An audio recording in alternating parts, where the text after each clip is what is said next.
जय Hind. I hope कि आप लोग अच्छे होंगे। आज फिर से आपके बीच क्वेश्चन जो लेकर के आए हैं दो चर वाले रैखिक समीकरण। इससे पहले हम बताए थे आपको दो चर वाले रैखिक समीकरण का 3.2 का पूरा क्वेश्चन हम बता चुके हैं।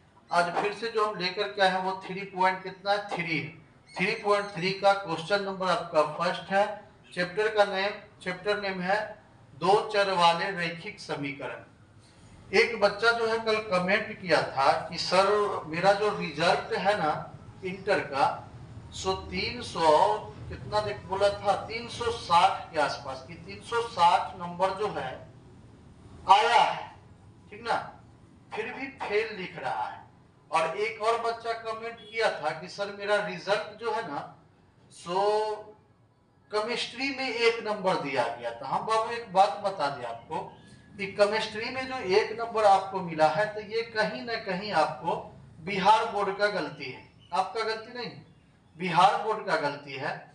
तो बिहार बोर्ड से मेरा नम्र निवेदन है कि आप बच्चों के फ्यूचर के लिए जो कॉपी चेक करते हैं या कॉपी जो चेक करते हैं जो टीचर, वो भी ध्यान देंगे कि आप जो कॉपी जो चेक करते हैं तो कॉपी को ध्यान देखिए। बताइए कि बच्चों का जो 1 नंबर आया है केमिस्ट्री में, क्या वो एक ही नंबर बनाया था, एक ऑब्जेक्टिव बना के आया था? ऑब्जेक्टिव जो है 70 नंबर का क्वेश्चन होता है, क्वेश्चन पेपर होता है केमिस्ट्री का, उसमें से 30 मार्क्स होता है प्रैक्टिकल का। तो बताइए हमको कि वो बच्चा 35 ऑब्जेक्टिव रहता है, 70 ऑब्जेक्टिव में से 35 ऑब्जेक्टिव को भरना रहता है। क्या 35 ऑब्जेक्टिव में से क्या उसका एक ही ऑब्जेक्टिव सही हुआ है? और थ्योरी का क्वेश्चन वो नहीं बनाया, शॉर्ट लॉन्ग क्वेश्चन नहीं बनाया, बनाया होगा जरूर। यहाँ जो है आप यहाँ जो गलती हुआ है वो बिहार बोर्ड से हुआ है। तो बच्चा से हम यही कहेंगे कि आप जो है आवेदन का डेट निकल चुका है, अगर आप अपने रिजल्ट से असंतुष्ट है तो आप आवेदन कीजिए। आपका रिजल्ट जो अगर सही होगा तो आपका रिजल्ट फिर से आएगा, ठीक ना। अगर रिजल्ट से अगर आप असंतुष्ट है तब अगर चाहते हैं तो आप आवेदन कर सकते हैं, आवेदन कीजिए, आपका रिजल्ट सही हो जाएगा। लेकिन बिहार बोर्ड से कहीं ना कहीं गलती हुआ। बताइए बच्चा जो है क्या 35 ऑब्जेक्टिव घसा उसमें से एक ही ऑब्जेक्टिव सही होगा? नहीं, ऐसा नहीं होता है। अगर अंदाजी भी मारेगा, तुक्का भी मारेगा, तो कम से कम 10 से 15 ऑब्जेक्टिव जो है सही हो जाता है, सही एकदम 10 से 15 सही हो जाता है। उसके बाद आपका जो शॉर्ट क्वेश्चन है, लॉन्ग क्वेश्चन है, वो बनाएगा। लेकिन यहाँ तो डायरेक्ट केमिस्ट्री में 1 नंबर दिखा रहा है, बच्चा फेल कर गया, बच्चा बहुत रो रहा था, कमेंट किया है हमको, और उसके बाद कॉल भी आया है हमारे पास जो है तो कॉल आया है तो हम कहे ठीक है से आवेदन का डेट निकल चुका है, आप आवेदन कीजिए। वहां से अगर आपका सही नहीं होता तो बिहार बोर्ड ऑफिस में जाइए, वहां जब बिहार बोर्ड ऑफिस जाइए वहां जाके देखिए, कहीं वहां अगर कोई सुधार हो जाए आप दिखाइए, मार्कशीट निकलवा लीजिए ऑनलाइन वाला और जाकर के वहां दिखा सकते हैं। तो इस तरह से न करे। और कल जो है हो सकता है कि सुने कि रिजल्ट भी आने वाला है मैट्रिक का, देखिए कैसा रिजल्ट आता है। आगे देखिए बोल रहा है कि निम्न रैखिक समीकरण युग्म को प्रतिस्थापन विधि तथा विलोपन विधि से हल करना है। दो चर वाला रैखिक समीकरण का, ठीक है, क्या है, दो चर वाले रैखिक समीकरण का क्वेश्चन है।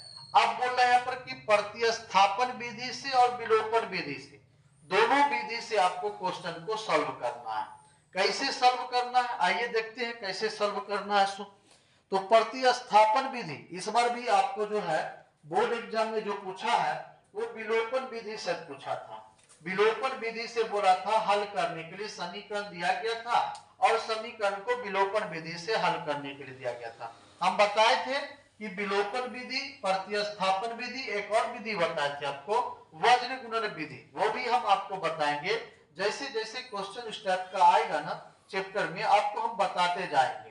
एक बच्चा बोला था कि सर अगर प्रतिस्थापन विधि से पूछे और विलोपन विधि से अगर सॉल्व कर देंगे तो नंबर देगा? बिल्कुल नहीं देगा बच्चों।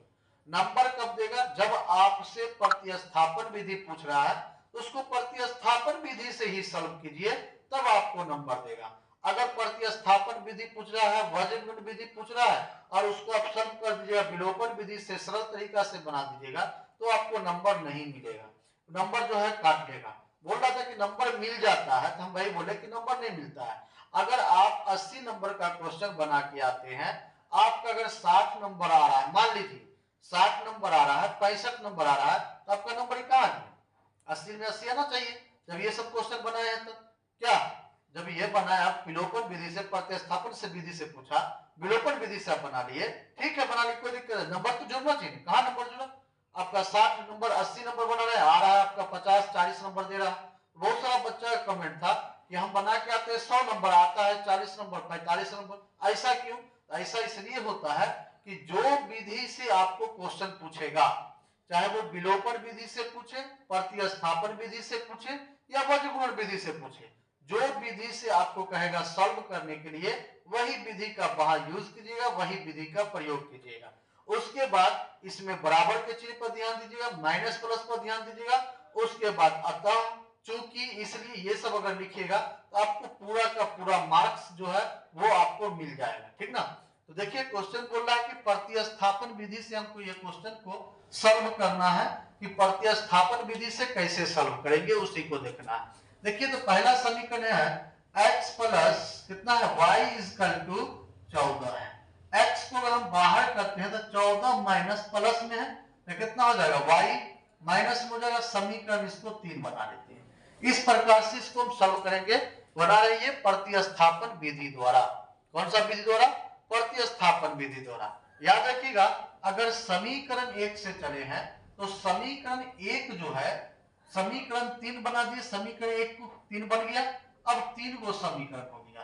तो जब हम 1 से चलेंगे तो उसका जो मान आएगा समीकरण 3 जो आएगा या x का जो वैल्यू आएगा वो समीकरण 2 में रखेंगे। अगर 2 से चलेंगे, दूसरा समीकरण से चलेंगे तो जो भी वैल्यू आएगा x का उसको हम किस में रखेंगे? समीकरण 1 में रखेंगे। तो यहाँ तो हम समीकरण 3 से 1 से चले थे, तो 1 से चले थे तो ये आया x बराबर कितना? 14 माइनस कितना? y आ गया। तो अब इसको हम समीकरण 2 में रखेंगे। यहां पर लिखिएगा कि समीकरण 2 में समीकरण 3 को रखने पर ये प्रतिस्थापन विधि एकदम हल्का होता है, याद रखिएगा। समीकरण 2 में समीकरण 3 को रखने पर, अगर हम यहां पर समीकरण 1 से चले तब 2 में रख रहे हैं, अगर समीकरण 2 से चलते तो समीकरण 1 में रखते समीकरण 3 को, या हम बोल सकते हैं समीकरण 2 में x का वैल्यू रखने पर। तो समीकरण 2 आपका क्या है? ये है। तो समीकरण 2 जो दिया है क्या दिया? x minus y equal to 4। अब क्या करेंगे? तो x के जगह पर इसको हम रख देंगे। किसके जगह पर रखेंगे? x के जगह पर रखेंगे। तो कितना हो जाएगा? x बराबर कितना है? 14 माइनस वाई, फिर कितना? माइनस वाई इक्वल टू आपका 4 आ जाएगा। 4 है, 4 लिख दिए, y था y लिख दिए, फिर यहाँ y है y रख दिए, ठीक ना। अब इसको क्या करेंगे? तो यहाँ पर जो है दोनों को क्या करेंगे? जोड़ देंगे। तो जाएगा 14 माइनस 2y बराबर कितना है? 4, ठीक। अब इस 14 को उठा करके ये जो है संख्या, इसको उठा के बराबर के इधर लगाएंगे और 2y को बाहर कर देंगे, क्योंकि हमको y का वैल्यू निकालना है। तो यहाँ पर 2y को हम बाहर करते हैं तो माइनस 2y हो जाएगा इक्वल टू 4, प्लस में है, बराबर किधर लाएंगे तो माइनस में हो जाएगा 14। ये होगा माइनस 2y इक्वल टू, अब इसको घटा देंगे तो कितना होगा? 14 है, 4 में से 14 को घटा, 4 में से 14 घटाएंगे, माइनस 10 आ जाएगा। माइनस से माइनस आपका कट जाएगा, 2y equal to 10, y equal to आ जाएगा आपका 10 बट्टा 2, कट जाएगा 5 से, y इक्वल टू आपका 5 हो जाएगा। ये जो हम बॉक्स बना के घेर देते हैं y का वैल्यू, x का वैल्यू, तो वहां आप भी इस प्रकार से घेर सकते हैं। इसके घेरने से फायदा ये होगा कि उस जो चेक करेगा आपका कॉपी, उसका डायरेक्ट जो है आपका आंसर पर उसका नजर पड़ेगा, घिरा रहेगा। तो अब इसमें क्या करना है? तो y का वैल्यू निकल गया तो x का वैल्यू निकाल दीजिए, लिख देंगे यहाँ पर। क्या लिखेंगे? समीकरण 3 से, समीकरण जो 3 में दिया हुआ संख्या है, क्या करेंगे? समीकरण 3 से लिख देंगे, लिखेंगे समीकरण 3 से। तो समीकरण 3 से अगर हम चलते हैं तो समीकरण 3 में क्या हो जाएगा बताइए? तो समीकरण 3 में आपका हो जाएगा, क्या होगा? देखिए यहाँ पर समीकरण 3 में हो जाएगा आपका, क्या हो जाएगा? देखिए जल्दी, समीकरण 3 ये है, x equal to 14 minus y, तो x बराबर हो जाएगा 14 माइनस y का वैल्यू हमको 5 आ रहा है, तो कितना होगा? x इक्वल टू y, ये एक्शन कर रहे हैं, x इक्वल टू कितना होगा, 14 में से 5 को जब माइनस करेंगे हमको 9 बचेगा। तो ये आई होप कि आप लोग को समझ में आ गया होगा, क्योंकि ये क्वेश्चन जो है प्रतिस्थापन विधि से है और कई बार प्रतिस्थापन विधि आपके एग्जाम में पूछा गया, ठीक ना। वज्रगुणन विधि भी पूछा गया, इस बार जो 26 में एग्जाम हुआ था उसमें आपको पूछा था विलोपन विधि। याद रखिएगा, जो विधि आपसे पूछेगा वही विधि से क्वेश्चन को सॉल्व कीजिएगा ध्यान से। ऐसा नहीं कि आपसे पूछा जाए विलोपन विधि और सॉल्व कर दीजिएगा प्रतिस्थापन विधि, आपसे पूछा वज्रगुणन विधि सॉल्व कीजिएगा विलोपन विधि से, पूछा जाए प्रतिस्थापन विधि सॉल्व कर दिया वज्रगुणन विधि से। जब आपको बोला था ना एक बच्चा की विलोपन विधि से बना देने से नंबर नहीं देगा बच्चों, नहीं देगा। इसलिए नहीं देगा नंबर कि आपको जो विधि पूछ रहा है अगर वैसा रहता तो विधि देवे नहीं करता, नहीं कहता कि विलोपन विधि से सॉल्व कीजिए, विलोपन विधि वज्रगुणन विधि से हल कीजिए, या नहीं पूछता प्रतिस्थापन विधि से हल कीजिए, डायरेक्ट को देता दो समीकरण, कहता कि निम्न समीकरण को हल करें। यहाँ तो बशर्ते क्वेश्चन में लिख दिया जाता है कि आपको प्रतिस्थापन विधि से ही हल करना है, तब कहिएगा कि नंबर मिल जाएगा, नहीं मिलेगा। जब तक इसको आप नहीं बनाइएगा, जो विधि आपसे पूछेगा वही विधि से आप सॉल्व कीजिए, नंबर पूरा का पूरा मिलेगा, ठीक ना। आई होप क्या ये क्वेश्चन समझ में आ गया होगा। अगर नहीं समझ में आया होगा, अगर किसी प्रकार का आपके पास अगर क्वेश्चन होगा तो क्वेश्चन को जो है क्या कीजिएगा, क्वेश्चन जो है आप कमेंट कीजिएगा, हम उसको फिर से बताएंगे, चाहे वो प्रतिस्थापन विधि हो या विलोपन विधि वज्रगुणन विधि। हम बताए ना कि आपको 3 विधि से हम बताएंगे। 3 विधि कौन है, दो तरह के समीकरण में, एक वज्रगुणन विधि है, विलोपन विधि है, प्रतिस्थापन विधि है। तो प्रतिस्थापन विधि बता दी, अब बताएंगे विलोपन विधि, और विलोपन विधि के बाद आगेला चैप्टर में आपका आएगा वज्रगुणन विधि, वो भी बताएंगे। चलिए आइए देखते हैं विलोपन विधि में क्या कहा। विलोपन विधि में होता क्या है कि दो समीकरण रहता है और दोनों में या तो s का वैल्यू, x का वैल्यू, या नहीं तो y का वैल्यू समान किया जाता है। समान करने के बाद चिन्ह को चेंज किया जाता है, प्लस से माइनस कर देंगे, माइनस से प्लस कर देंगे, उसमें से एक वैल्यू को काट दिया जाता है जो दोनों में मिल जाता है, और काटने के बाद आपको x या y का वैल्यू वहां से निकल जाता है, ठीक है। चलिए देखते हैं। तो पहला समीकरण ये है आपका, पहला समीकरण s minus t equal to 3, दूसरा समीकरण है s प्लस टी बट्टा 2 इक्वल टू 6। इसको सॉल्व कर लेंगे, s बट्टा 3 है, दोनों का एलसीएम ले लीजिए तो 6 हो जाएगा, और 6 में 3 से तो 2s हो जाएगा, और प्लस कितना होगा 3t हो जाएगा, इक्वल टू कितना हो जाएगा 6 हो जाएगा। यहाँ पर हम इसको सॉल्व करेंगे तो 2s हो जाएगा प्लस 3t इक्वल टू 6 6 कितना 36 हो जाएगा, समीकरण 2 निकल गया। ये समीकरण फर्स्ट हो गया। इस प्रकार से हम समीकरण को सॉल्व कर देंगे ताकि अच्छा रहे, आपको बनाने में सरल तरीका, एकदम सरल जो है आपको समझ में आ जाए, इसलिए हम समीकरण को सॉल्व कर दिए हैं, ठीक ना। इस सब में याद रखिएगा भिन्न का जोड़ा रहना चाहिए, क्या भिन्न का जोड़े हम किए हैं तो ये आया है। अब इसमें करना क्या है, अभी हम बताएं कि या तो t का वैल्यू, या तो t का वैल्यू, इसमें t है ऐसे तो t का वैल्यू बराबर कर देंगे, या नहीं तो s का वैल्यू बराबर कर देंगे और एक को काट देंगे प्लस माइनस चेंज कर करके, ठीक ना।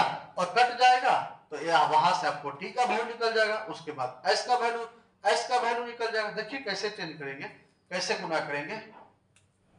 चलिए तो इसको अगर हम गुना करते हैं 3 से, कितना से गुना करते हैं 3 से, और इसको हम गुना करते हैं 1 से, कितना से गुना करेंगे 1 से। देखिए तो 1 से गुना करेंगे इसको 3 से, तो यहाँ पर लिखेंगे समीकरण, क्या लिखेंगे समीकरण, लिखेंगे यहाँ पर समीकरण 1 को 3 से और 2 को कितना से, तो 1 से, और क्या करने पर जोड़ने पर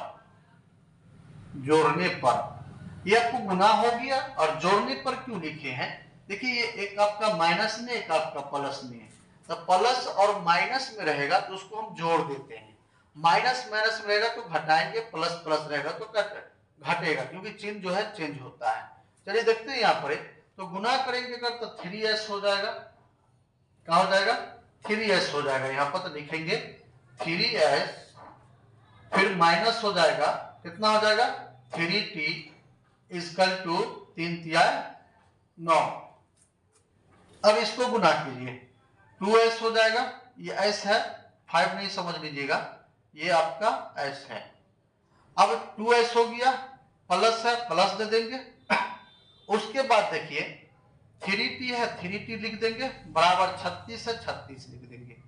देखिए यहाँ पर चिन्ह तो है, ये माइनस प्लस है, कट जाएगा, 3t से 3t कट जाएगा, दोनों को जोड़ दीजिए, 3s 2s 5s हो जाएगा। अब 5s इस गलती दोनों को जोड़िए तब 45 आ जाएगा। 9 6 15 के 5 3 1 4। यहाँ पर s का जो वैल्यू निकलेगा ये गुना में इधर आएगा तो भाग में हो जाएगा, तो 45 बट्टा होगा कितना हो जाएगा, 5s है ना, 5s यहाँ पर 5 लिख देंगे, 9 5 45, यानी s का जो वैल्यू निकलेगा वो निकलेगा हमको 9। कितना निकलेगा, 9 निकल जाएगा। इसका जो आंसर जो है सो s का वैल्यू जो है। उसके बाद t का वैल्यू निकलना है, लिखिए समीकरण 1 से। तो समीकरण 1 का है, ऊपर देखिए s minus t equal to 3, तो s का वैल्यू रखेंगे यहाँ पर 9 है, minus t equal to 3, minus t को बाहर कर दीजिए। अब यहाँ पर कितना बचा, 3, उसके बाद कितना है, देखिए यहाँ पर 9 को इधर लाइए, प्लस में जाएगा तो माइनस में हो जाएगा, तो minus 3 minus t equal to 3 में से 9 को जब हम माइनस करेंगे तो कितना बचेगा बताइए, माइनस 6 बचेगा, माइनस से माइनस कट जाएगा, t इजकल टू 6 हो जाएगा। तो ये आपका जो है यहाँ पर हम लिख सकते हैं, अतः हमें क्या लिखिएगा, तो अतः में लिखिएगा ये s इजकल टू कितना आया है, s का वैल्यू बताइए, वहां 9 है, 9 लिख देंगे, t इजकल टू कितना आया है, 6 है, 6 लिख देंगे। ये आपका राइट आंसर हो जाएगा। उसी प्रकार से इसमें भी आप लिख सकते हैं, अतः x इजकल टू कितना आया है, 9, और y इजकल टू आया है, x इजकल टू 9 आया है, और y इजकल टू आपका आया 5। इस प्रकार से लिख करके ये कर दीजिए, आंसर लिख दीजिए। तो इस प्रकार से हम क्वेश्चन को सॉल्व करेंगे।